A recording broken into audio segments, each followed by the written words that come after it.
Before temples, before gods, before humans could even write their own names, they already knew how to pray, but not to anything we would recognize today. This is the story of the oldest religion in human history. Animism, the 100,000-year-old religion. Close your eyes for a moment. Picture Earth 40,000 years ago. No cities, no writing, no farms, no metal tools. You stand at the edge of a forest as the sun begins to set. You're human, but you're not the apex predator.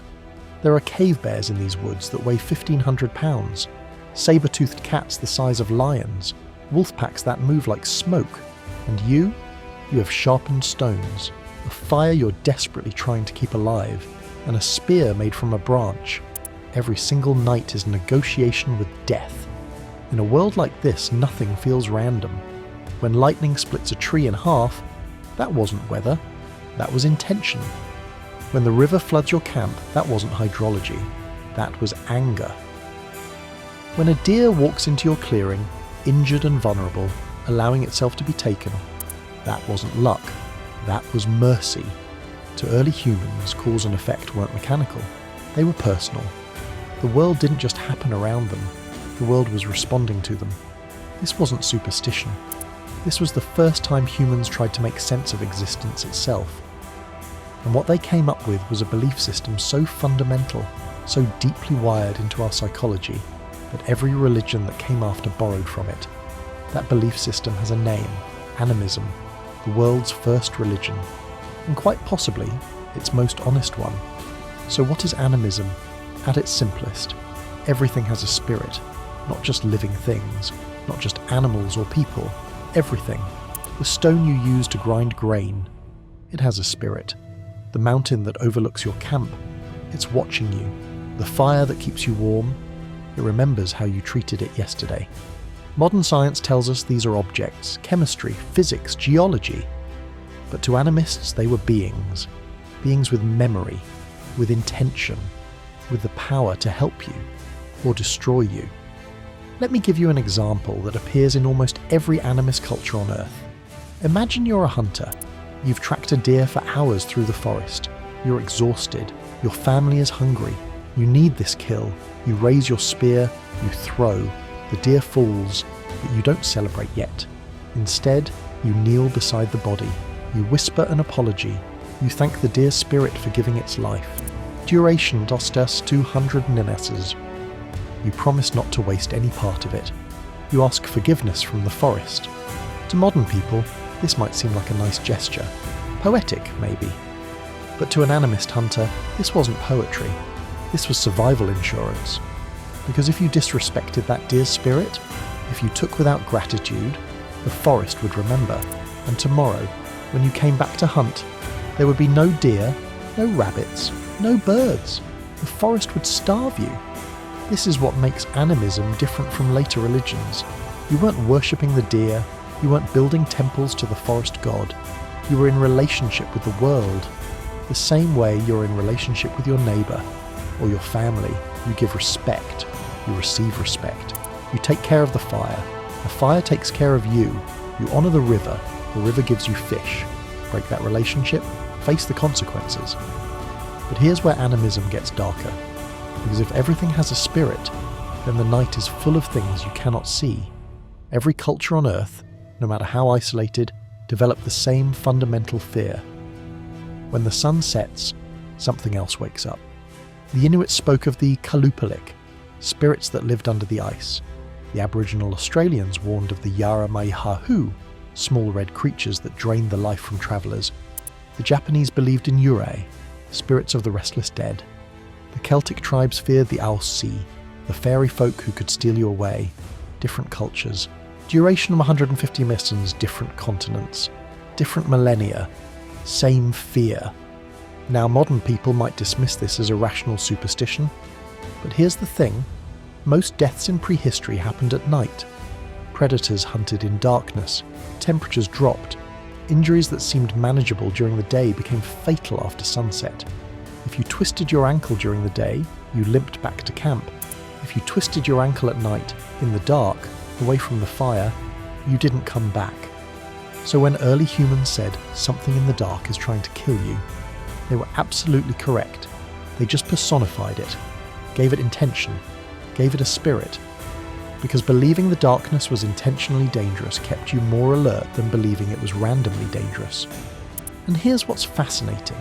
That feeling that someone is watching you in the dark is still hardwired into us. You know that feeling, right? You're walking alone at night. The street is empty. Logically, you know you're safe, but something in your brain is screaming, you're being observed. That's not paranoia. That's animism. That's 100,000 years of evolution telling you that when the sun goes down, you need to assume the world is alive and paying attention. Our ancestors who felt that, they survived. The ones who didn't, they became part of the night. So why did animism develop in the first place? The answer lies in how the human brain works. We are pattern recognition machines. Duration 400 millisecunds. Our brains evolved to detect faces in crowds, movement in bushes, sounds that don't belong. This kept us alive. If you saw a shape in the grass and thought, that's just wind, but it was actually a predator, you died. So our brains started seeing intention everywhere. The rustling leaves weren't random, something made them rustle. The changing weather wasn't chaos, the sky was choosing to rain. The boulder that fell and crushed your shelter, that wasn't geology. The mountain was angry. And here's the key. The people who believed this survived longer. Not because spirits were real, but because treating the world as if it were alive and paying attention made you more careful, more respectful, more attuned to patterns and changes. The animist who whispered prayers before cutting down a tree paid more attention to which trees were stable. The animist who thanked the river before crossing it checked the current more carefully. Animism didn't keep you safe because magic was real. It kept you safe because ritual made you mindful. Most people assume animism vanished when major religions appeared. That once Judaism, Christianity, Islam, Buddhism, Hinduism spread across the globe, these primitive beliefs faded into history. They didn't. Today, right now, over 300 million people actively practice animist traditions. Japan, 80 million practitioners of Shinto, where every mountain, river and ancient tree has a kami, a sister spirit. Sub-Saharan Africa, 100 million people practice indigenous traditions where ancestors and nature spirits guide daily life. Indigenous Americas, from the Amazon to the Arctic, millions maintain animist worldviews. Pacific Islands, entire cultures built around the belief that land, sea and sky are sacred beings. The oldest religion in the world is still here. It just doesn't make headlines. But even beyond explicit practitioners, animism survived inside other religions.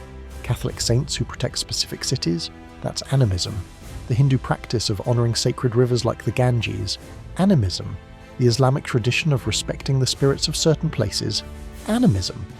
The idea that some forests, some mountains, some bodies of water are sacred, not because God said so, but because the place itself commands reverence. Pure animism. Because even after we built temples to sky gods, we never fully stopped believing that the earth itself was alive. And now, the most important part. Even if you've never heard the word animism, even if you're atheist, Christian, Muslim, Hindu, or anything else, you still feel it. That chill when you're alone in the forest and everything suddenly goes quiet. That instinct that tells you you're being watched, even when you're completely alone.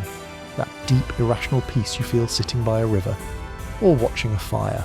That pull, almost magnetic, to touch an ancient tree. These aren't just feelings. They're memories.